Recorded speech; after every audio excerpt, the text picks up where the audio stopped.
Boa tarde a todos. Hoje o tema do webinário do IPEA é da pesquisa à ferramenta e da ferramenta à pesquisa, plataforma inclua na interface entre evidência e gestão de políticas públicas.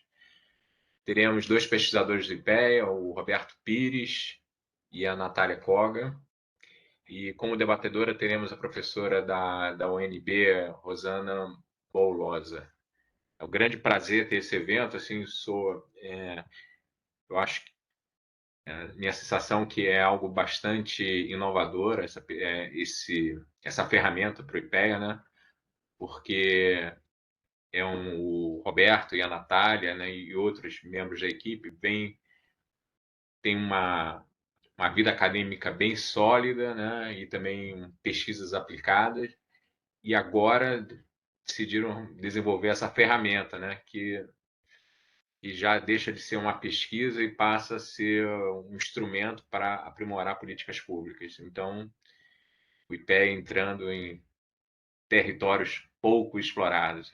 Então, vai ser muito interessante ver o desenrolar dessa iniciativa. Espero que seja um sucesso e que perdure bastante e que outras plataformas como essa, outras iniciativas como essa, prosperem dentro do nosso Instituto de Pesquisa.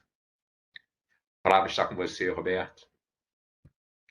Só para esclarecer. Então, a ideia é que o Roberto e a Natália façam a apresentação da plataforma, depois a gente vai passar a palavra para a debatedora, a professora Rosana, e aí no final da fala da Rosana, o, o Roberto e a Natália discutem a fala dela e depois eu abro para a audiência. E a audiência ela vai participar escrevendo no chat e eu que leio, tá? E passo a palavra para vocês. Tudo bem? Então tá bom. Roberto, você. Vamos lá. Boa tarde, né, a todas as pessoas aqui presentes e que nos acompanham. Eu queria começar agradecendo muito aí ao Danilo, né, pela oportunidade de estar aqui, né, junto com a Natália e com a Rosana, né, nesse webinar do IPEA. E também agradecer aí a equipe, né, que tem trabalhado junto com a gente no desenvolvimento desse projeto, né, que envolve o Marcelo Galiza, que coordena o projeto junto comigo, a Natália, né, que está aqui, a Carolina Tokarski, a Tatiana Dias, a Nínive Machado, a Isabela Brandalize e o Francisco Moraes, além de toda uma outra equipe maravilhosa também responsável pelo desenvolvimento, né, da plataforma e disseminação dos conteúdos, né. Eu já compartilhei aqui a apresentação com vocês. Nós vamos seguir em duas partes. Primeiramente, eu vou falar um pouco desse caminho de ida, né, da pesquisa à ferramenta, e aí passo para a minha colega Natália fazer o caminho de volta, né, da ferramenta e a pesquisa. E nesse caminho de ida, então, importa para nós trazer um pouco, compartilhar um pouco aqui com vocês esse processo de construção, né, da Inclua, Plataforma de Recursos Pró-Equidade em Políticas Públicas. Né? É uma ferramenta que se destina a um público-alvo, né, de trabalhadores e profissionais envolvidos, né, nas atividades cotidianas de execução, de provisão de serviços públicos, né? Mas é uma ferramenta que resultou, né, de todo um caminho de pesquisa que é o que eu pretendo compartilhar aqui um pouco com vocês. Mas para isso, a gente toma como um ponto de partida essencial, né, relembrar, né, a extrema desigualdade social que caracteriza, né, a sociedade brasileira, né? Isso é demonstrado através de diferentes, né, indicadores e análises, e até o próprio IPEA, né, contribui muito para produzir. né, ano após ano, né, a gente verifica a manutenção, né, desses elevados níveis, né. Cada vez mais também a gente ganha clareza, né, que a desigualdade se apresenta, se manifesta, né, para além dos indicadores de renda, né, e riqueza, e envolve aí uma multidimensionalidade, né, e uma interseccionalidade envolvendo raça, etnia, gênero, sexualidade, território, deficiência, entre outros, né, outros marcadores e características, né.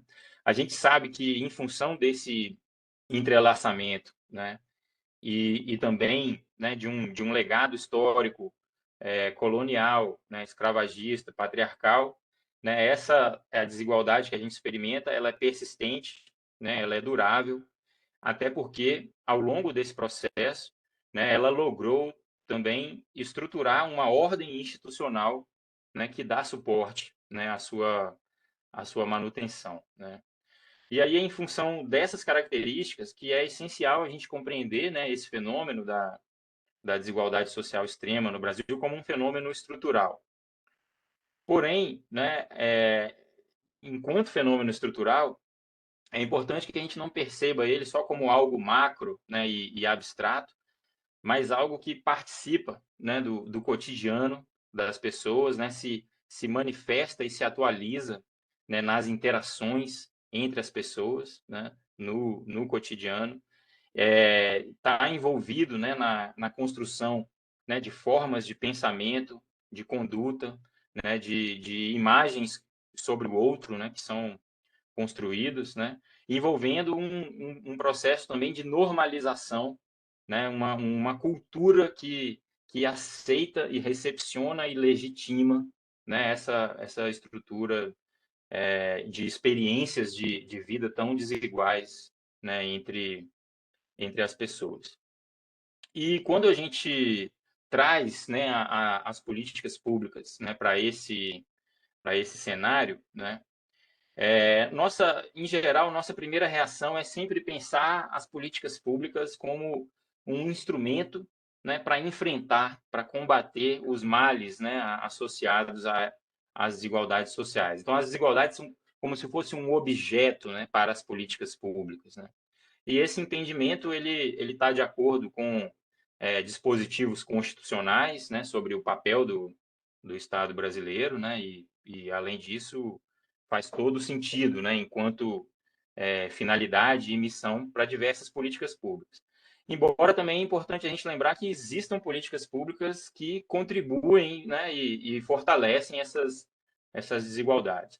Mas num caso ou em outro, a gente está sempre pensando que a desigualdade é um objeto, né, uma coisa externa à política pública, né? E aí o que eu queria propor aqui como introdução à nossa reflexão é que a gente começasse a refletir que produzir política pública em um contexto de extrema desigualdade social faz com que essas desigualdades sociais sejam constitutivas do processo de produção dessas políticas, e não apenas algo externo, né, um objeto a ser endereçado e enfrentado, mas algo que permeia, algo que é, né, inerente a esses processos, né? Só para dar um pouco mais de concretude, né, eu vou trazer alguns exemplos aqui bem rapidamente. Né? A vacinação se tornou um tema muito complexo, né? E eu realmente não queria entrar nessa complexidade, mas só chamar a atenção aqui para um momento do tempo, né? Mais ou menos um ano atrás, quando a campanha de vacinação, né, contra a Covid-19 se iniciou, né, com um foco em pessoas idosas, né, como um grupo prioritário, né? Então, de início, né, apesar dessa focalização fazer todo sentido, né, de levar a esse grupo da população né, a vacina contra a doença, a gente já percebe que a própria operacionalização desse esforço, né, incorre nesses riscos, né, de reprodução de desigualdades, quando a gente vê que, por exemplo, né, se a gente olha aí, por exemplo, o mapa de São Paulo, aí no canto direito, né, a distribuição da vacina se concentrou fortemente nas áreas centrais da cidade, né, e com menos incidência nas áreas periféricas, né? Então a gente já começa a ver que idosos que moram na região central, provavelmente de alta renda, né, brancos, né, tiveram um acesso mais imediato, né? Enquanto que aqueles na periferia, né, em regiões de renda mais baixa, com maior incidência, né, de população negra e jovem também, tiveram um acesso, vamos dizer assim, mais demorado, né?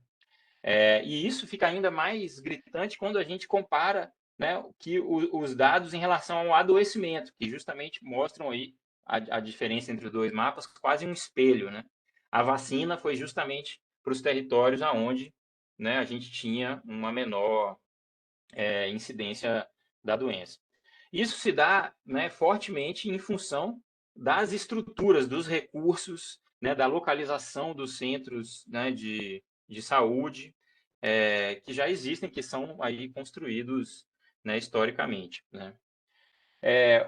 Em outros exemplos, né, a gente verifica também, por exemplo, o acesso e manutenção a diferentes tipos de benefícios e serviços sociais, são casos que, mundo afora, né, já há um esforço enorme de análise, né, e mapeamento de como é difícil obter informação, né, sobre esses serviços. Os critérios de elegibilidade vão se tornando cada vez mais complexos, os procedimentos para manutenção desses benefícios vão se tornando mais exigentes, e isso faz todo um sentido do ponto de vista técnico, né, da alocação dos recursos, mas, ao mesmo tempo, vem produzindo também um conjunto de pessoas, né, excluídas, né, dessas possibilidades, né, com efeitos aí bastante dramáticos, né, nas suas vidas, né?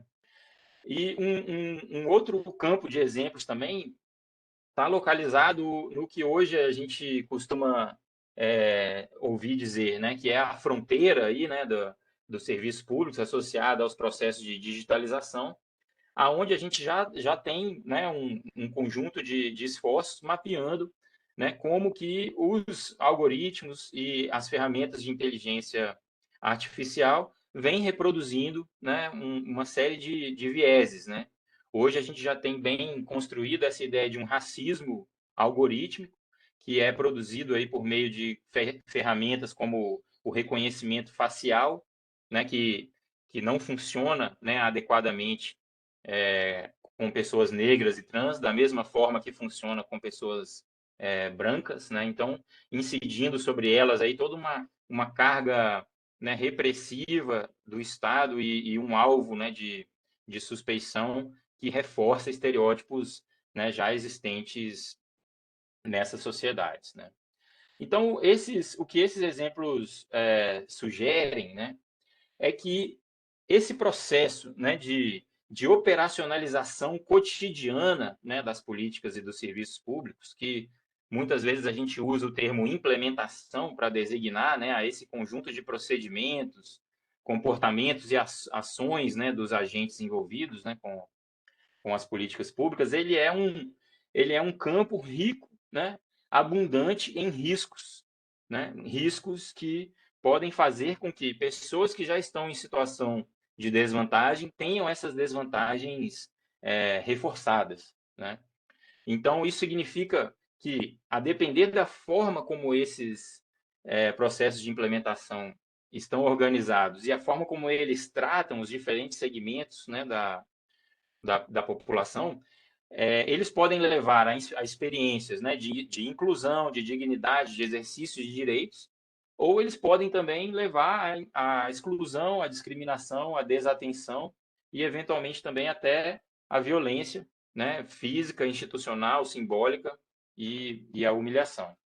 Isso acontece, né, porque os diferentes aspectos dessa operacionalização incidem sobre as pessoas, né, sobre a forma de efeitos materiais, né, que tem a ver com o acesso a bens e serviços públicos que fazem diferença, né, no bem-estar, né, nas oportunidades, né, dessas pessoas, mas também incidem em termos de efeitos simbólicos, né, que interferem na forma como essa pessoa se enxerga, da leitura que ela faz sobre si né, do seu papel e do seu valor, né, na sociedade. Então, em função, né, da relevância desses efeitos, né, se torna extremamente importante para a gente, né, compreender esses riscos e os mecanismos que engendram, né, esses processos de reprodução de desigualdades, né, na execução cotidiana, né, de políticas e serviços. Então, foi motivado, né, por esse tipo de olhar e ângulo que, né, a gente tem conduzido, né, no IPEA nos últimos anos um conjunto de pesquisas, né, sobre esse tema que vem sendo aí difundidas, né, por meio de publicações como essas que estão indicadas aí no slide, aonde a gente tem buscado olhar, né, essas situações em diferentes contextos e áreas de política pública, né? Em especial esse livro, né, Implementando Desigualdades, a gente conseguiu fazer, né, um esforço de análise empírica em mais de 30 casos, né, de políticas públicas, e a partir de uma análise sistemática e comparativa, né, desses casos, a gente então foi capaz de construir, né, um rol de mecanismos, né, mecanismos que estabelecem elos causais entre processos de implementação e efeitos, né, materiais e simbólicos, né, sobre o público. E esses mecanismos aí envolvem todo o espectro, né, de ações e atividades da implementação, desde elementos mais associados ao desenho institucional, né, a elementos mais pertinentes ao contato, né, às interações entre os agentes públicos e o público-alvo das políticas, né. E aí, a partir, né, dessas publicações, a gente ficou bastante feliz com, né, a circulação, a recepção que isso teve, especialmente no meio acadêmico, mas a partir de então a gente começou a ser interpelado, especialmente por pessoas, né, que trabalham com políticas públicas, né, que chegavam para nós e falavam assim, beleza, legal, melhorou a nossa compreensão sobre o problema, mas e aí? O que eu faço agora? Agora que eu entendi melhor esse problema, né?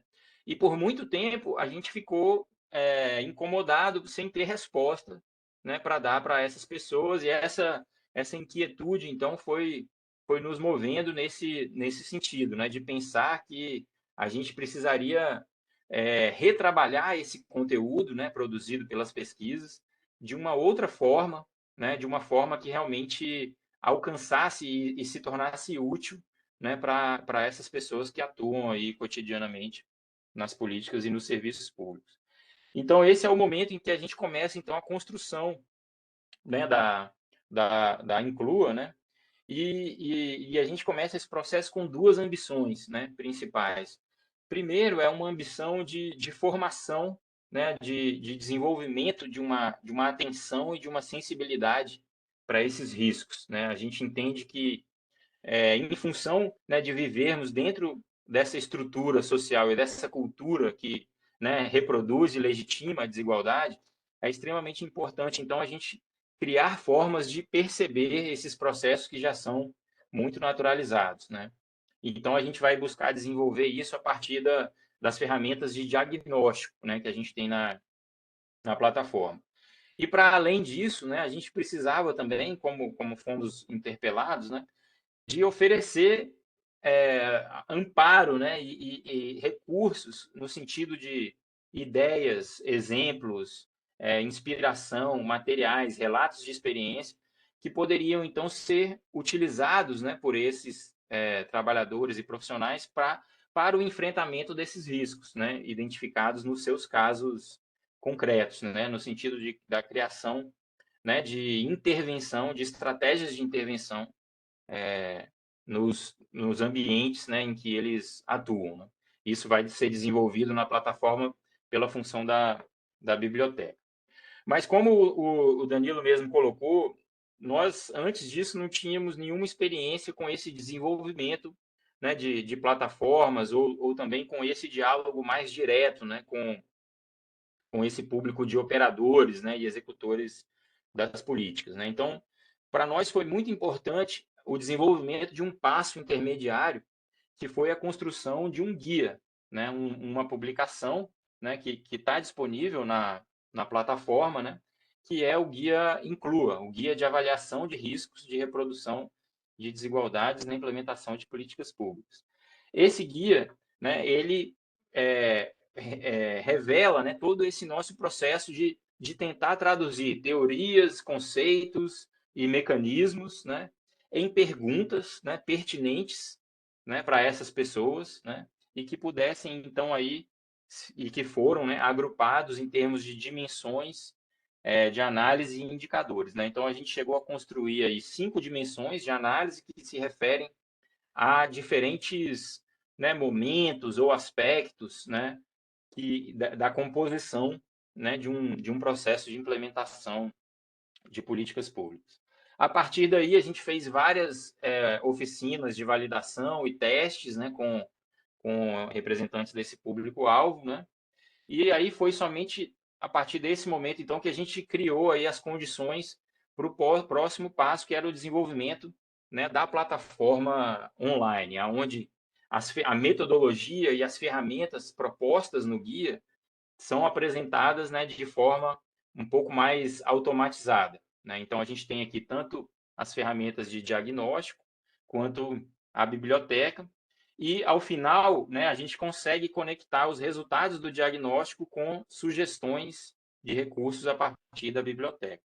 Então, basicamente, funciona da seguinte forma: né, a trabalhadora, a profissional envolvida, né, com uma oferta pública, ela se situa, né, nesse contexto específico do seu trabalho, da sua atuação, né, e a partir daí, né, começa a fazer o processo do diagnóstico, que envolve responder, né, algumas perguntas, né, um questionário, e esse questionário vai suscitando essa pessoa a refletir sobre coisas como, por exemplo, né, o desenho institucional contém formas de representação dos pontos de vista do público-alvo, cria experiência, possibilidades de participação, introduz exigências, né, desnecessárias, cria oportunidades né, de violência.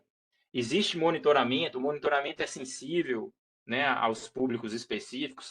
São várias perguntas dessa forma e que aí resultam, né, na visualização gráfica dos riscos, né? A partir das respostas, essa pessoa ela consegue identificar se ela está com um risco baixo, moderado ou alto em relação a cada uma das dimensões e dos indicadores, né? Então, pode ser que em alguns aspectos, né, aquele processo de implementação esteja estruturado adequadamente para promover a equidade, mas pode ser que em outros aspectos ele esteja falho e aí possa incorrer riscos, né, de exclusão, de estigmatização e etc. E aí, a partir desses resultados, a pessoa clica, né, num botão que tem a indicação dos recursos pertinentes, né? Esses recursos, então, eles são extraídos, né? Eles ficam hospedados na biblioteca, mas são extraídos de lá, oferecidos, né, para o respondente, né? Onde ela pode ver uma descrição e acessar diretamente esse recurso, que pode servir como uma inspiração, né, para a sua ação. E basicamente, essas são as principais ferramentas, né? Mas a plataforma também tem outras componentes, né? Como a curadoria, uma função de interação com o usuário, que a gente pode deixar para entrar mais em detalhe em outras oportunidades. Aí eu já queria passar aqui a palavra para a Natália fazer, como prometido, o caminho de volta, né? Da ferramenta para a pesquisa. Obrigada, Roberto. Também queria agradecer muito aí a oportunidade de fazer esse diálogo. Falo em nome aí do Danilo, né, que eu acho que também tem todo esse esforço junto ao webinário para viabilizar essas conversas, inclusive entre diferentes grupos de pesquisa. E também agradecer muito esse momento com Rosana e Roberto, né, que são ali fontes de muita referência, mas de muita inspiração, inclusive criativa. Então, de fato, o caminho de ida, né, foi todo esse percurso aí bastante liderado pelo Roberto, pelo grupo do Inclua, e o percurso de volta são algumas inquietações que a gente vai levantar no estágio atual, que é o de implementação da plataforma. Mas eu vejo que é justamente nessa interface que a experiência da Rosana seria muito importante para a gente, né, continuar avançando e também aprendendo mais. E eu parto desse grupo de pesquisa de evidências, vejo que vários dos colegas estão aqui também com quem eu aprendo demais, que é esse projeto que o IPEA tem, especialmente a DIEST, né, tem coordenado sobre o uso de evidências, ou até mesmo não uso de evidências, em políticas públicas brasileiras. A gente tem feito publicações, né, mais recentemente saiu esse livro aqui da capa em azul, organizado por mim, pelo Pedro Palotti, que está aqui, agradeço aí estar presente, Pedro, a Janine Mello, o Maurício Pinheiro, e várias outras produções aí que a gente conta com um grupo sensacional e muitos colaboradores ali, coautores e autores desse livro, que trouxe toda essa dinâmica de uso de diferentes fontes informacionais na produção da política pública, que foi o nosso objeto original, que foi a nossa questão original ali, quando a gente iniciou em 2019, essa pesquisa, que era mapear o que os burocratas, o que os servidores públicos, os gestores usam como fonte de conhecimento no seu trabalho de dia a dia aí dentro das políticas públicas.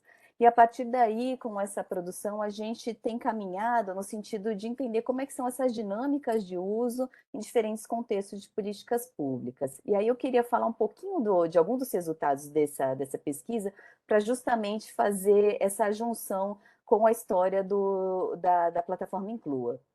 Se puder passar, por favor.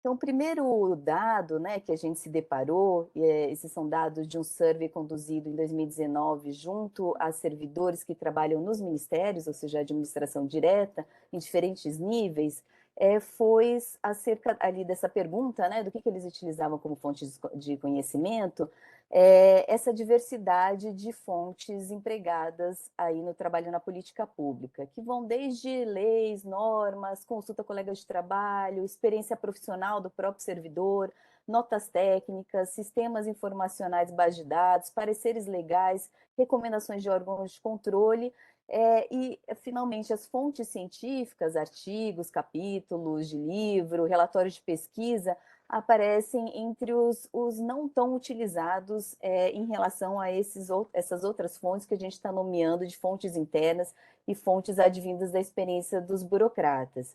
E quando a gente trata ainda mais ali de fontes produzidas por atores externos, seja organismos internacionais, boas práticas de municípios, estados, experiências dos próprios beneficiários da política, recomendações de instâncias participativas, então elas são menos ainda empregadas diretamente no dia a dia aí dos servidores. Existe essa prevalência, né? A gente percebe essa prevalência no uso de fontes internas experienciais e esse menor uso de fontes científicas e de fontes de outros atores externos de forma direta na hora de informar os servidores públicos. A gente conduziu um novo survey em 2021 com um perfil de burocratas que a gente chamou de dirigentes, que são aqueles que ocupam cargos de coordenação, de direção, e esse padrão se observa lá também, embora com uma intensidade maior de frequência de uso em relação a todas as fontes informacionais, mas essa preferência ela permanece nesse outro survey. A gente pode passar, Roberto. Explorando esses dados, né, dos surveys, a gente foi buscando entender ali como é que se essa preferência ela permanecia em diferentes contextos de atuação dos burocratas, e aí a gente vai percebendo que esse diagnóstico ele realmente vai se diferenciando se a gente for mudando um pouco esse contexto de atuação. A gente foi testando, por exemplo, diferentes áreas de política e as preferências já são diferentes. Por exemplo, na área de meio ambiente, as fontes externas, como de ONG, de organismos internacionais, elas são mais empregadas. Na de infraestrutura, há uma associação maior com fontes científicas. nos tipos de trabalho que esses burocratas também desempenham, também associações foram diferentes, de acordo com as fontes informacionais, o perfil desses burocratas, especialmente em relação ao nível educacional, também se diferencia. Aí, podemos passar?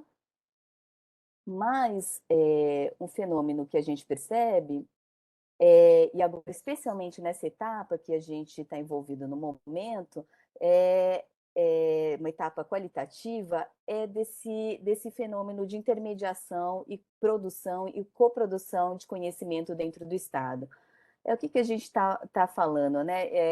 O campo de análise de políticas públicas já traz isso há muito tempo, mas no campo de estudos de evidências, utiliza-se o termo de knowledge brokers, né, de intermediação do conhecimento, e a gente conhece que diferentes formas ali de estruturação do conhecimento são produzidas dentro do aparato estatal. Aí vão desde relatórios de recomendação como entes, por exemplo, como a Conitec, que é aquela instância do Ministério da Saúde que é voltada a fazer a incorporação ou desincorporação de medicamentos e tratamentos para o SUS. Eles recomendam, né, tratamentos, a incorporação ou desincorporação. Até a Fabiola que está aqui participando também tem um capítulo muito interessante no livro sobre a Conitec. A contratação de estudos pelas diferentes áreas de políticas públicas, como esse estudo etnográfico sobre o Bolsa Família na população indígena. A gente percebe uma utilização cada vez mais intensa e para diferentes finalidades de auditorias operacionais dos entes do controle, TCU, e avaliações da CGU, por exemplo. A gente estava comentando agora há pouco, né, antes de entrar aqui no nosso debate, sobre o papel das estatísticas, né, o censo, outras estatísticas federais ali e nacionais, né, como elas fazem esse papel de traduzir para o espaço, para a atuação da burocracia, o contexto externo, o contexto de diferentes segmentos da sociedade, né? E assim, recomendações também de instâncias participativas com uma elaboração conjunta aí entre burocracia, academia e sociedade. Quer dizer, nas referências da Carol Wise, né, que inclusive foi a Rosana que nos indicou inicialmente, seria um uso muito mais interativo dessas diferentes fontes informacionais do que um uso instrumental, como aquele pregoado, né, no discurso mais radical da política pública baseada em evidência. Podemos passar, Roberto? Então, nas nossas entrevistas, no momento, a gente está realmente percebendo muito essa dinâmica interacional e vários fenômenos dentro dessa intermediação e coprodução do conhecimento entre fontes estatais, científicas e societais, né? A gente percebe interfaces mais duradouras entre atores da academia e atores da gestão, e essa é uma interface, uma relação de mão dupla, né, formando essas comunidades epistêmicas de políticas públicas mais permanentes. Há esse crossing boundaries, o cruzamento de fronteiras entre experts da gestão e da academia, ocupando funções tanto de um lado como do outro. Há todo esse papel tradutor, estabilizador e legitimador dessas inscrições estatais, para usar a terminologia dos estudos de ciência, tecnologia e sociedade, né? Como esses registros administrativos, as normas, as auditorias, os pareceres legais. E a expertise, a experiência na gestão, ela é vista também pela academia como uma forma de credenciar a burocracia para atuar nessa interface e fazer essa coprodução ali de conhecimento para a política pública. E aí que entra a nossa também interface com a Inclua. A gente tem trabalhado com esse modelo analítico para entender essas subetapas, esses subprocessos que acontecem na absorção de um conhecimento para dentro do processo de implementação de política pública e para a tomada de decisão.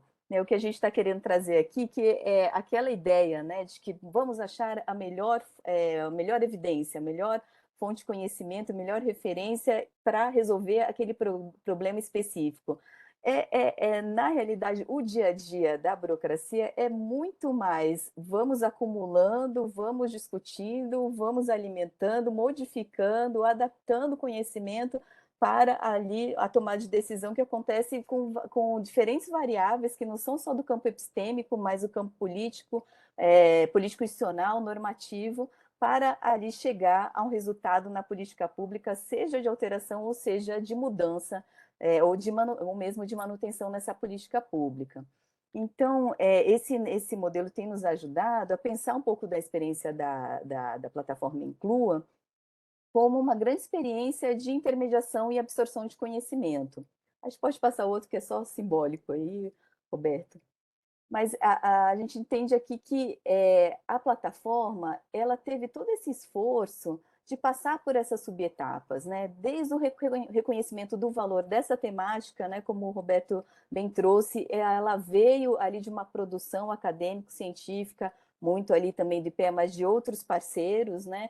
E para trazer essa discussão dos riscos da produção e exacerbação da desigualdade pela prestação de serviço público e pela atuação dos burocratas. Né? Então, um primeiro estágio é a necessidade do reconhecimento do valor desse tema, de toda essa produção. Então, acho que Inclua teve já toda essa nossa formulação ali, muito liderada pelo Roberto, pelo Marcelo, né? Mas com todo esse grupo, de trazer esse tema para ser aquele que a gente buscaria formas de criar meios de absorção e de intermediação do conhecimento. Ela passa por essa fase de aquisição, que é a facilitar o acesso a esse conhecimento. Então, todo esse processo que o Roberto conta, né, da gente, a partir dali dos subsídios da produção, gerar o guia, e do guia criar um instrumento de diagnóstico, e dali buscar referências para a biblioteca, foi todo um processo para facilitar a aquisição desse conhecimento pelos servidores, pelos gestores públicos. E, por fim, esse processo que na literatura chama-se da utilização, mas que essa o que a gente tem visto, né? O Pedro pode falar também, os nossos colegas, quando a gente está analisando agora a fundo diferentes casos de políticas públicas. Bruno também está aqui. A questão de todo esse processo de tradução, adaptação, produção e nova produção de conhecimento que a plataforma também foi gerando e que pretende continuar ali se aprimorando nesse sentido. E então, por fim, a aplicação seria aquele momento do gestor fazer ali o diagnóstico e definir ali medidas para modificar a realidade daquela sua equipe, dos servidores que atuam junto a essa população. Então, acho que a gente vê muito esse esforço e essa tentativa de fazer essa interface de uma forma ali a trazer o conhecimento produzido pela IPEA nessa nossa nova função de tradução e de aprendizado de várias capacidades. A gente pode seguir, Roberto. Então, finalizando aqui, mais 2 slides, mais especificamente para os desafios para a plataforma, a partir dessa discussão aí, né, especialmente o debate lá das evidências, mas muito da nossa prática, a gente vê assim, que a gente, né, tem esse objetivo de fazer divulgar, ampliar o acesso da plataforma, mas ele vem também colado com essa necessidade que vai aparecendo de criar ali recursos para as especificidades dos diferentes perfis de vulnerabilidade. E tem gente querendo participar também aí, ó, do Inclua. Não basta eu e o Francisco.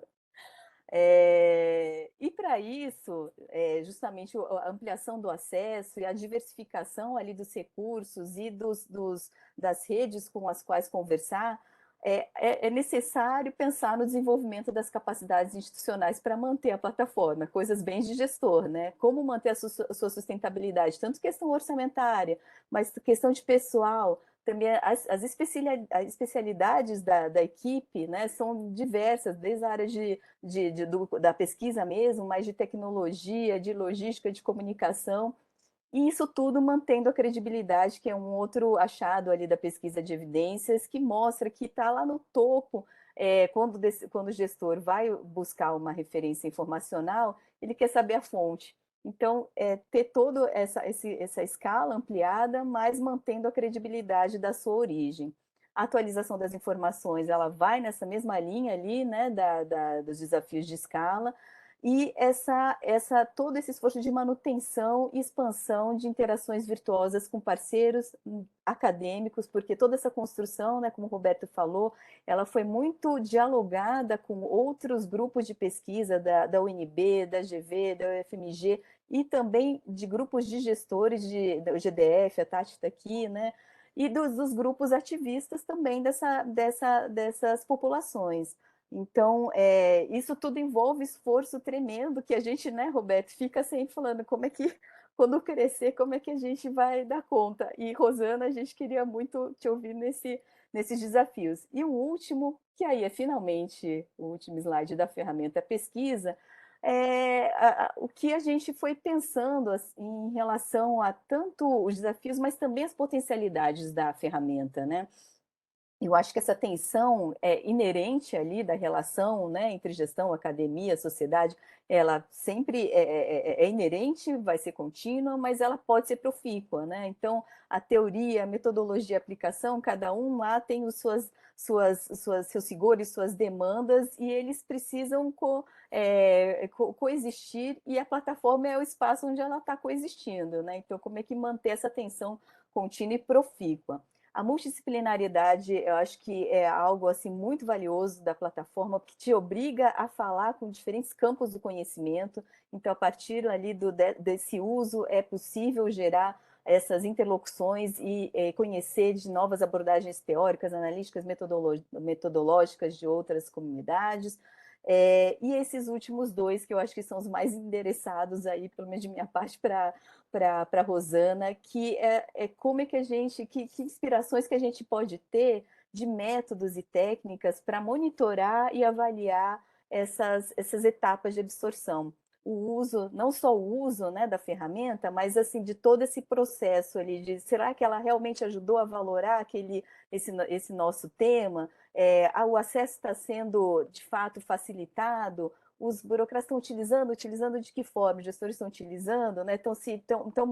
E finalmente a aplicação está modificando a forma deles entregarem o serviço e da sua interação com os grupos beneficiários e da sociedade. E, por último, aquele dado inicial da pouca capacidade ou pouca interação da burocracia, especialmente federal, aí a gestão local tem outra realidade, né?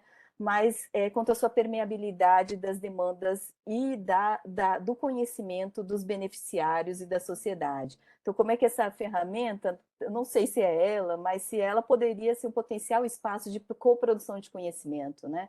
De uso também pelos beneficiários, pela sociedade, não só pela academia e pelos gestores. Acho que são as provocações que a gente queria trazer para o momento. Obrigada. Muito bom, Natália, Roberto. Agora eu passo a palavra para a Rosana. Bom, boa tarde a todas, a todos e aqueles que não se enquadram também. É um prazer muito grande estar aqui com meus colegas e amigos, né? Roberto Pires, Natália Koga, gente que eu aprendo muito também, que eu gosto de ler, que eu gosto de acompanhar o trabalho, que eu admiro. Então, estou muito feliz de estar aqui também com uma audiência aí maravilhosa, vendo vários colegas aí, Janaína, de Gilson, muita gente, bem legal.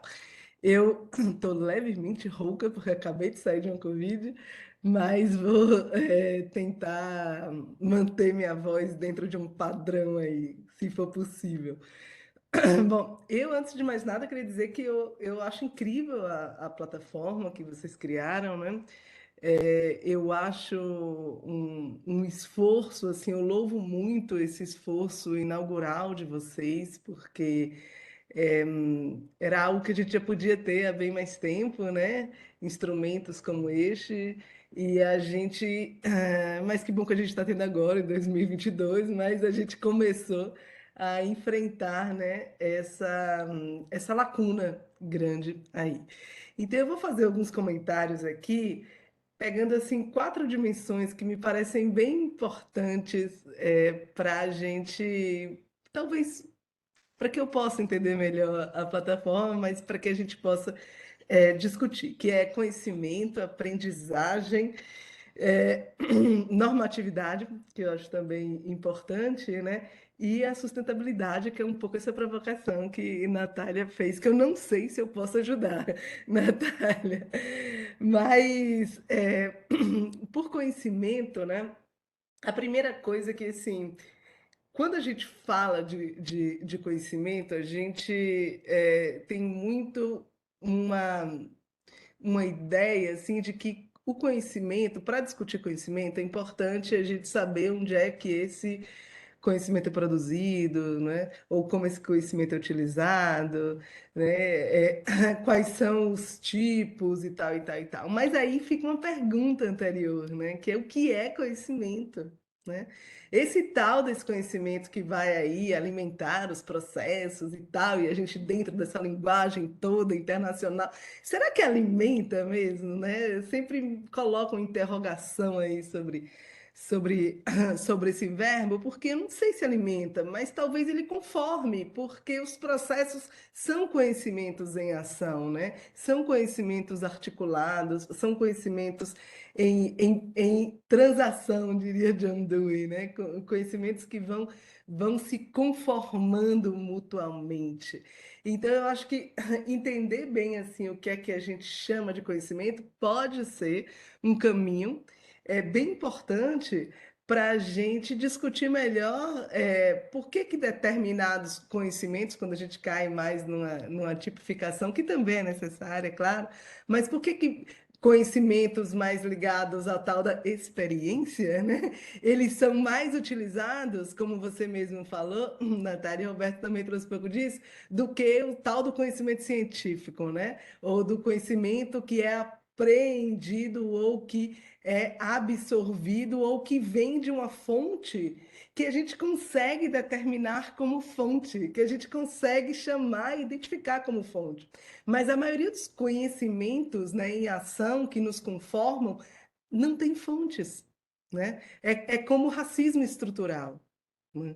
É como o sexismo estrutural. Não tem fonte, mas eles estão presentes. Eles nos conformam, eles conformam a nossa ação, os nossos processos. Então, eu acho que uma contribuição grande, né, da plataforma Inclua é a gente discutir com a maior densidade o que é conhecimento, sabendo que a gente tem que lidar também com as demandas, né, da chamada burocracia de vamos tipificar e vamos dividir, vamos, né, vamos conhecer, dividir para conhecer, explicar para conhecer, né? Mas a gente tem que também, talvez, fazer dar um passinho assim para trás para a gente entender melhor, né? E aí eu fiquei muito pensando, né, que a plataforma Inclua, estou tentando aqui usar meu tempo bem direitinho aqui, mas fiquei pensando que a plataforma Inclua tinha muito a ver com aquele checklist que Michael Scriven propõe, né? Que ele chama de meta-avaliação. E que é muito interessante. Ele tem um texto todo sobre isso, que é uma meta-avaliação que ele diz o que é que a gente pode fazer quando a gente já está assim, na finalização dos processos de desenho de instrumentos de políticas públicas, para que esses instrumentos, né, não carreguem consigo, ele não vai dizer todas essas opressões, como o Roberto disse muito bem, mas o que é que a gente pode fazer para que a gente construa melhor esses processos, né? Assim, e aí talvez seja o pulo do gato assim, da plataforma Inclua, que instrumento de reflexividade que a gente consegue usar de forma prática, né, para que a gente desenhe processos melhores e tal, e tal, e tal. A reflexividade nesse sentido, né, pode ser também um caminho muito bom para que a gente possa imaginar aí num futuro, e eu estou pegando as 4 dimensões e tentando juntar aqui, mas para que a gente possa, num futuro, Roberto e Natália, pensar que se a gente é, pega o caminho da reflexividade, talvez o melhor seja um uso coletivo da plataforma e não o uso individual da plataforma. Porque ainda do outro lado do computador se imagina uma sujeita, um sujeito ali, um pouco sozinho, né? Mas se a gente pensa que a plataforma é um instrumento de reflexividade em políticas públicas, né? E que exige, como diria todo, né, o feminismo negro diria também de para você ser reflexivo, você precisa ser bem posicionalizado, né? Precisa fazer um exercício de posicionalidade também. Então, se a gente pega toda esse essa herança, né, da posicionalidade e da reflexividade, lembrando que uma, né, está contida na outra e tal, aí talvez a gente possa imaginar que o sujeito atrás do computador não é um sujeito, uma sujeita, mas é um coletivo de sujeitos, um coletivo de sujeitas, enfim. É um coletivo de pessoas que estão aí imbuídas, engajadas em um processo de aprendizagem que só existe, só se realiza coletivamente, porque no mundo público nada se realiza no plano individual, né? Então eu acho que talvez aí a plataforma talvez, né, seja um caminho aí futuro. E aí eu fiquei pensando nisso também, porque quando a gente fala, né, em aprendizagem, necessariamente a gente vai falar em quadros normativos, né? Porque a aprendizagem, esse é um dilema grande, né, sobretudo para os estudos de implementação, os estudos de burocracia, que são muito apoiados, né, em uma casística, assim, né?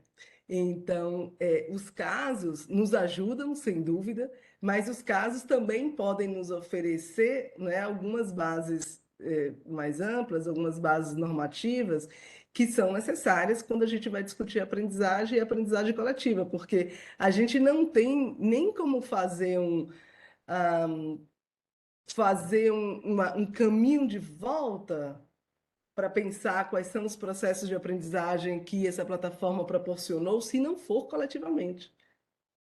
Porque quem vai responder qualquer eventual questionário futuro, né?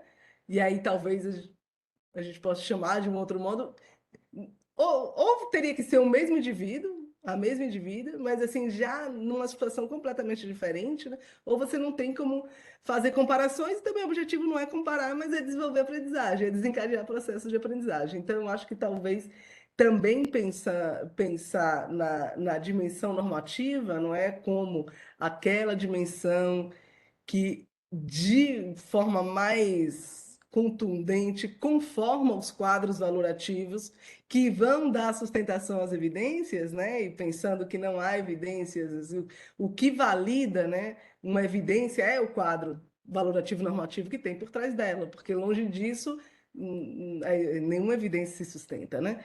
Então, talvez pensar nisso também, talvez seja um caminho, e eu tenho certeza assim, que é um caminho que vocês estão já pensando, né? E por fim, eu fiquei só também assim bem curiosa como é que, e eu acho que esse é o grande assim desafio de quem entra no mundo da prática, e é maravilhoso isso, né? Que é, bom, eu tenho uma plataforma que tem uma série de questões que eu consigo mais ou menos responder de forma mais ou menos ali numa objetividade que é pedida, então eu espremo a minha subjetividade e vou respondendo e tal e tal. Mas quando eu chego no e agora, né? Agora que eu já sei lá se eu estou no bom, no médio, no alto, né? Agora que eu já peguei minhas 5 dimensões, agora que eu já tenho. Aí vocês me dão um catatal de coisas para ler, para estudar e para não sei o quê, para ver. E aí eu caio num rio infindável e eu digo: caramba, como é que eu vou entrar nesse rio, por onde eu começo, né? Então, assim, eu acho que esse é um desafio também que é preciso enfrentar. Eu não tenho ideia de como, mas eu acho que é preciso enfrentar, porque precisa a gente ter também uma ponderação ou alguns mapas provisórios que nos façam mergulhar naquele rio, dizendo, depois eu me perco, mas eu começo por botando o pé nessa pedrinha, depois eu vou botar o pé aqui nessa outra areinha, e aí depois eu me perco e me jogo, e aí eu me acho, né? Mas talvez olhar o rio passando talvez dê um pouco de ânsia, né? Diante da prática do que vocês chamam de burocracia. Não sei se já passei muito do meu tempo, mas eu fico por aqui porque eu estou cheia de curiosidades e comentários e muito feliz também de ver tudo isso, de ver essa produção aí coletiva de vocês. Então, é pensar que o computador é uma tela do celular, né? Ela é uma interface entre um coletivo que pensou, então tem que ter um coletivo do outro lado também, porque aí desencadeia processos de aprendizagem pública, porque é só na realização pública que a aprendizagem de fato e as transformações acontecem. Muito obrigada. Excelente, Rosana. Passo agora a palavra para o Roberto e para a Natália. E primeiro, Natália? Depois? Então eu vou. Não, só posso começar agradecendo, né, pelos comentários e insights, né, que a Rosana nos traz, né? Eu anotei aqui muita coisa que eu vou precisar processar com mais vagar e eu vou poder, felizmente, contar com ela, né, para poder, né, digerir e avançar nessas frentes, né? Mas uma coisa que me chamou muito a atenção, né, na fala da Rosana e que eu acho que tem a ver com as nossas intenções, mas talvez a forma final, né, tenha deixado isso. É o papel dos instrumentos, né, no meio de tudo isso também, né? Que é essa questão do uso coletivo, né? Porque eu acho que você tem toda a razão, né? Essa imagem, né, de que tem ali por trás, né, desse instrumento da plataforma, né, uma produção de conhecimento contínuo, né, de natureza diversa, coletiva e difusa, né, e que do outro lado esse aprendizado, essa reflexão, ela também precisa ser coletiva, né? E esse, de fato, era a nossa intenção inicial e a gente acredita que o guia, né, o guia enquanto publicação, né, o PDF que está lá na plataforma, ele instiga a coisa nesse sentido, né? Ele provoca a utilização desse processo, né, não sei se é o caso de chamar de metodologia, mas desse processo de reflexão em grupo, né? E em grupos situados em contextos específicos, né? Então, a gente, por exemplo, busca incentivar a condução desse processo numa reunião de trabalho entre equipes que atuam dentro de um mesmo serviço, no mesmo território, e justamente valorizando assim a diversidade de perspectivas e experiências que cada um vão ter, porque diferente de um procedimento de avaliação, né, por exemplo, na avaliação de programas ou políticas, né, que finaliza com um julgamento, né, sobre o estado de coisas. Aqui a gente está falando de uma ferramenta que o resultado ele é tão variável quanto as pessoas e os momentos em que o exercício é feito, né? Inclusive, a mesma pessoa pode obter resultados diferentes se ela fizer o exercício repetidamente, se interrogando, por exemplo, em relação a diferentes públicos ou parcelas do seu território ou aspectos, né, da oferta pública. Então, no guia, a gente consegue um pouco colocar a importância, né, dessa reflexividade coletiva.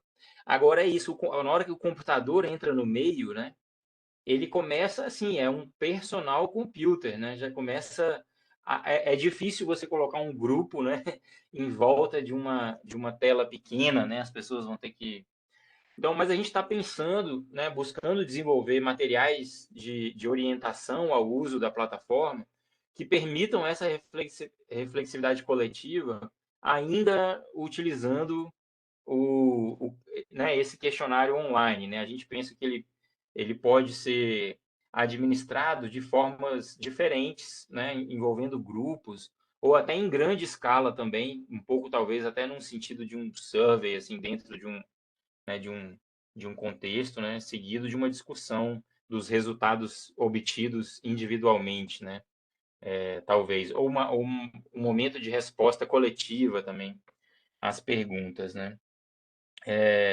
E aí, sobre essa questão da, da aprendizagem, né, e essa sensação, né, do rio passando com um volume imenso, né, de recursos que deixa a pessoa ali assoberbada. Por exemplo, agora eu tenho um problema e outro problema, né, que é dar conta desses, desses recursos, né.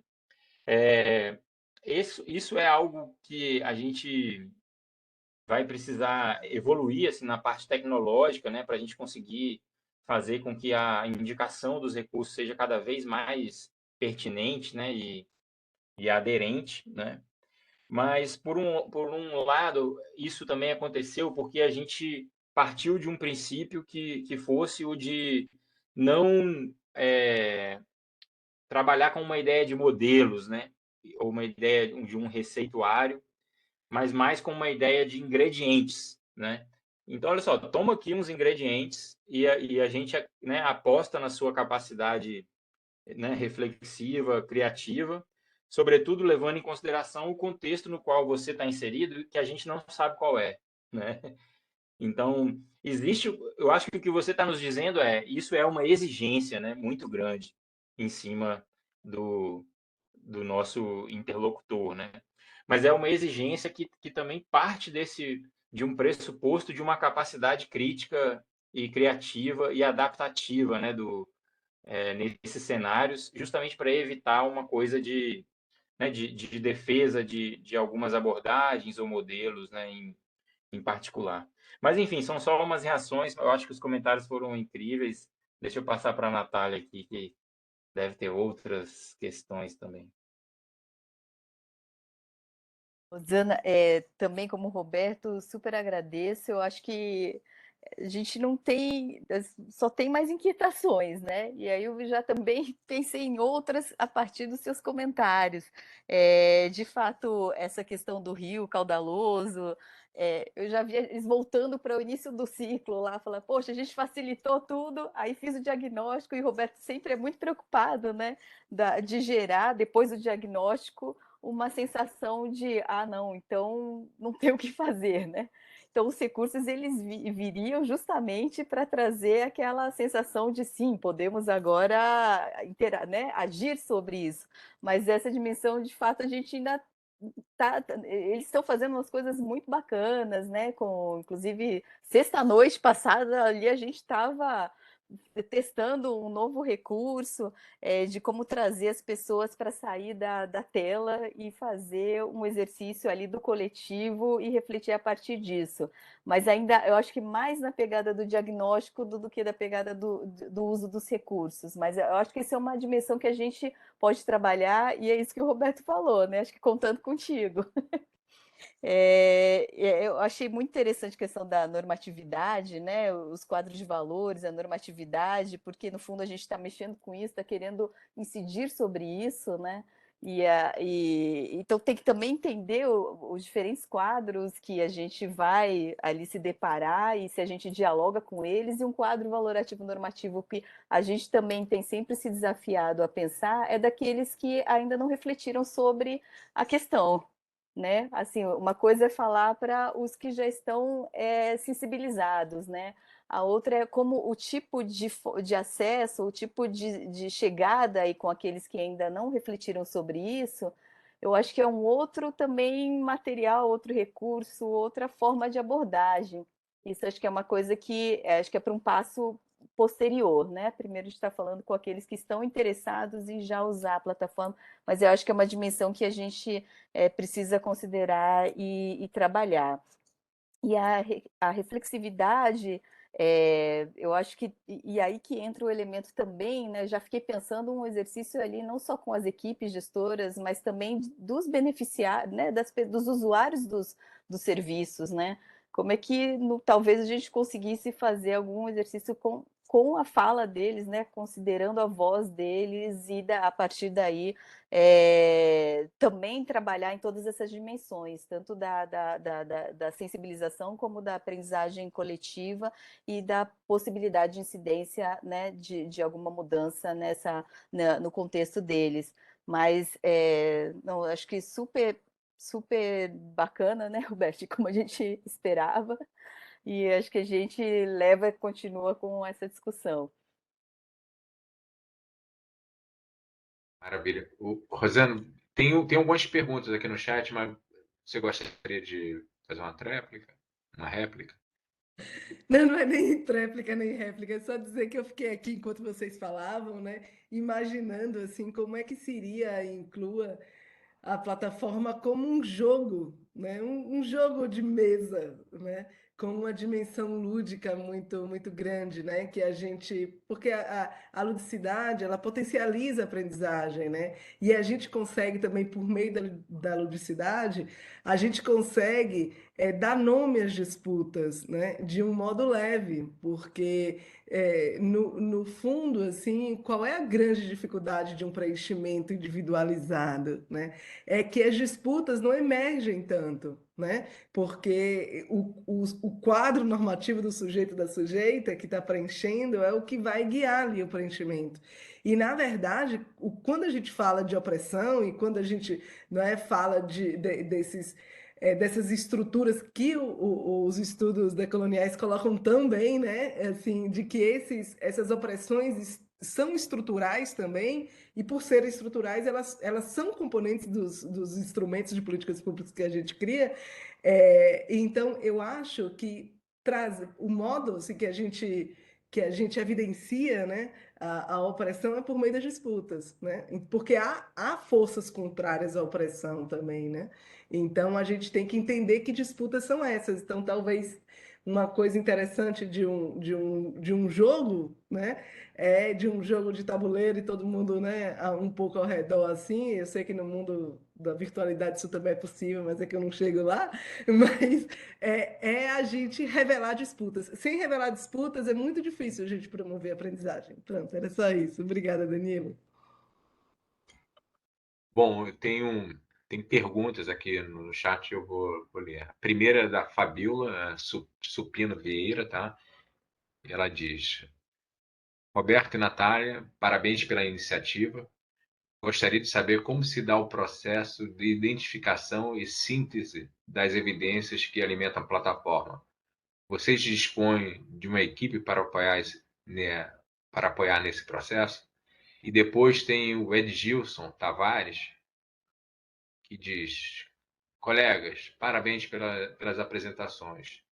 Estava em outra atividade e não tive como participar desde o início. Estou, inclusive, devendo umas coisas para a Inclua. Considero a plataforma incrível. Uma questão que queria escutar um pouco é sobre o que tem sido pensado ou já feito em termos de interlocuções com sistemas de políticas públicas, como o SUS e SUAS, principalmente. Opa, perdi aqui porque. Principalmente com políticas de educação permanente. Como a Inclua pode incluir efetivamente para essas políticas? Eu vou mais uma, tá? Mais uma pergunta. Roberto Natália, a plataforma, isso é do Rodolfo Junqueira Fonseca. Roberto Natália, a plataforma tem tudo para ser uma enciclopédia de construção de políticas públicas. Como publicizar, difundir e fazer os gestores se aproveitarem das ferramentas? Experiências como das tecnologias sociais da FUND, Banco do Brasil, mesmo que estas não sejam políticas públicas, não podem ser uma inspiração? Bom, são essas três perguntas, né, que eu acho que tem coisa para caramba para vocês falarem. E eu acho que fazer um comentário que eu acho que é próximo ao que o Rodolfo falou. Que eu vejo também que essa plataforma pode ser útil também até para a iniciativa privada, né? Vocês acham? Não apenas para o Estado. É isso, passo a bola para vocês.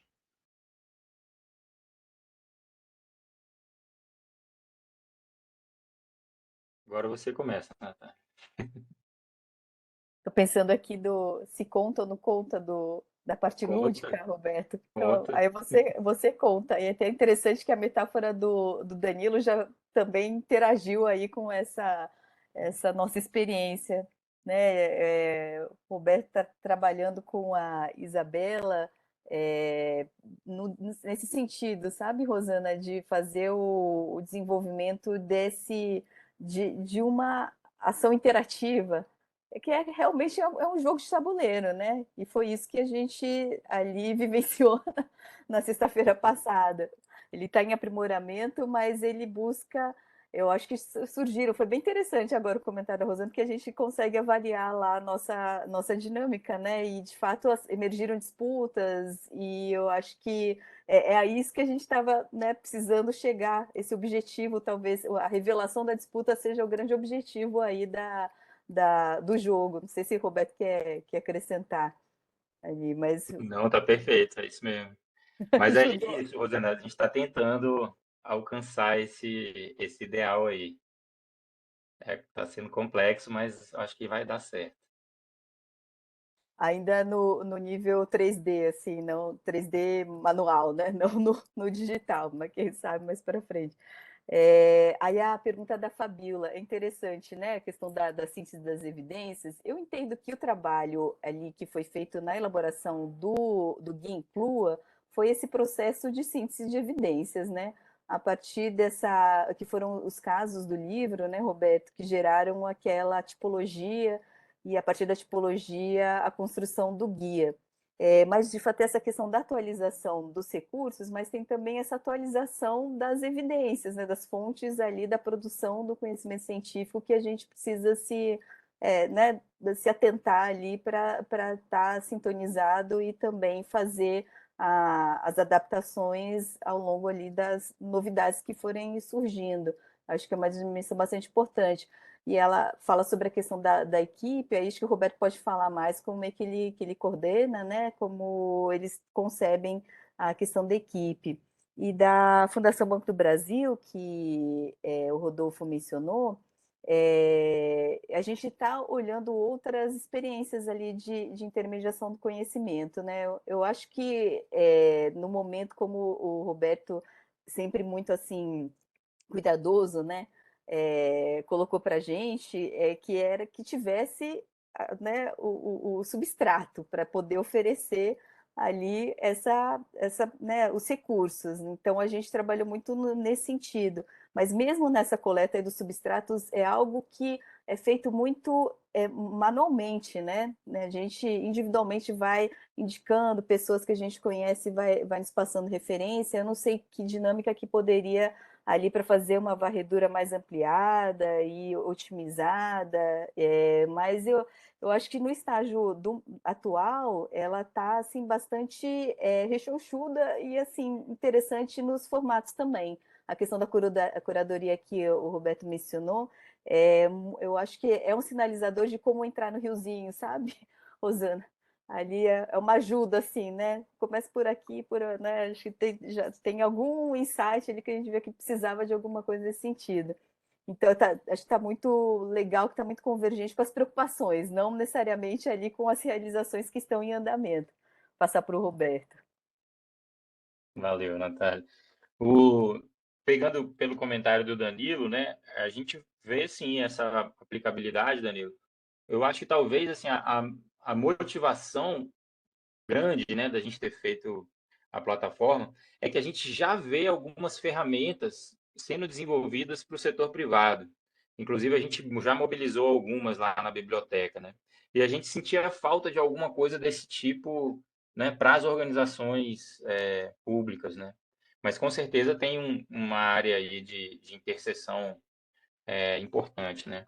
E aí, sobre a sugestão do Rodolfo, né, faz todo sentido, né, uma apropriação das tecnologias sociais, né, da FBB. A gente precisa, já anotei aqui como dever de casa, porque faz todo sentido, de fato, né, são inspirações bastante práticas e que, né, podem ser justamente, às vezes, né, uma forma, né, de lidar com situações lá no nível local que alguma pessoa estava procurando, né? Então, vamos fazer isso. Inclusive, a gente aproveita aqui também para, né, para assim, convidar organizações desse tipo, né, que queiram disponibilizar conteúdo, né, para que a gente dialogue, faça parcerias, porque é uma forma de dar mais difusão, né, e visibilidade. A gente não a gente não hospeda, né, o conteúdo, a gente simplesmente estabelece um link para o seu local de destino, respeitando, né, a autoria e propriedade, né, do material, mas ele é muito interessante que ele apareça na plataforma, porque ele vai aparecer associado ao diagnóstico, né? Então, ele já é oferecido no momento da fome, né? Então, isso eu acho que faz bastante diferença e agradeço aí pela sugestão. Sobre a pergunta da Fabiola, eu só complemento o que a Natália já falou, né, no sentido assim, a gente, no momento, né, não dispõe, né, de uma equipe que possa fazer sínteses, né, de evidências. A gente entende que essas sínteses são um recurso, né, bastante útil e pertinente, né, para a biblioteca, e o que a gente tem feito no momento é incorporado essas sínteses por meio dessas parcerias, como eu acabei de mencionar agora para o Rodolfo. Então, a gente já incorporou alguns recursos a partir de organizações não governamentais, como o Instituto Veredas, de redes, né, de evidências em políticas públicas, especialmente na área da saúde, né? A Natália é a nossa é, representante nesse mundo aí das evidências e tem nos ajudado muito a conectar com as organizações que já fazem, né, esse trabalho da síntese. Mas certamente é um horizonte importante, né, para a gente atentar também como produção de conteúdo. E aí, por fim, a pergunta do Edgilson. Assim, Edgilson, cada vez mais convencido, embora esse processo é dinâmico, de que o que faz mais sentido é introduzir essas ferramentas em processos de formação.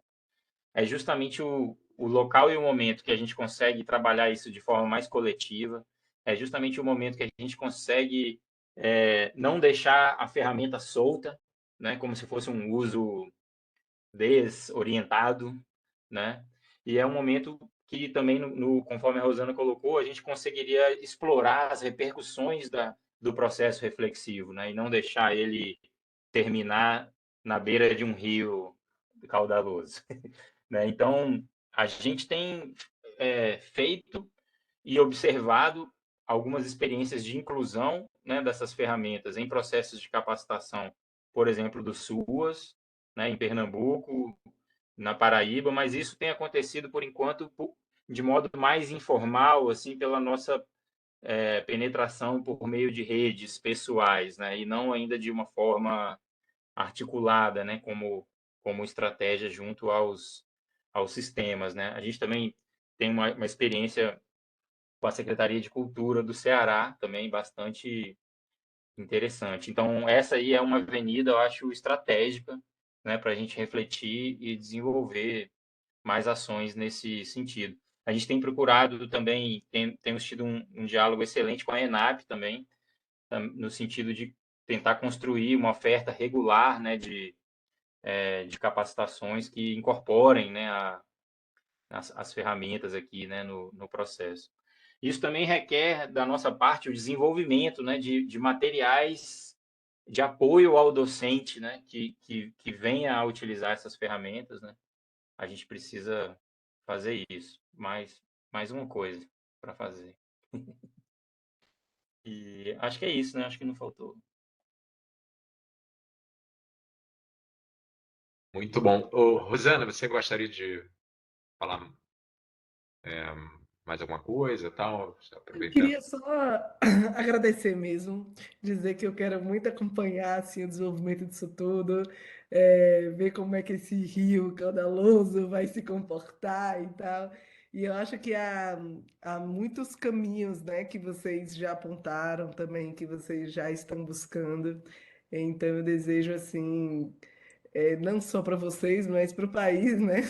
que é para a burocracia como um todo, assim, que esse trabalho, né, continue ganhando densidade, enfrentando os desafios também, né, porque são naturais, no sentido de naturais, não de naturalizados, mas são desafios de quem lida com a prática, de quem vê, não é, também como teoria e prática tem uma tensão aí, que é uma tensão que um pouco nos faz vivos, né? No sentido de tentar entender e de construir melhores e construir melhores padrões de desenho e de processos de políticas públicas como um todo. Então, estou bem feliz e bem desejosa aí de que isso siga crescendo, se expandindo e certamente ganhando densidade criativa, densidade teórica e tudo mais. Muito obrigada. Obrigado, Rosana. O Pedro Palotti, que também é da equipe do IPEA, escreveu: Roberto, Natália e demais integrantes da Inclua, parabéns pela iniciativa. Agora é divulgá-la e utilizá-la. E ela vai se aperfeiçoando no caminho. Vamos em frente. Excelente, Pedro. Roberto, Natália, mais alguma palavra para a gente encerrar?